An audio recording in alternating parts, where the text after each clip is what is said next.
Frying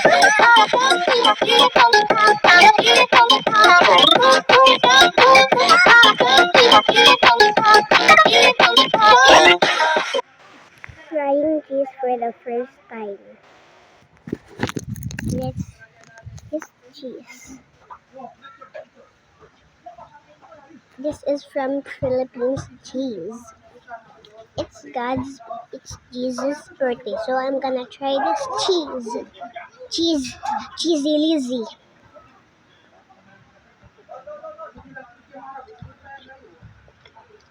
Mm.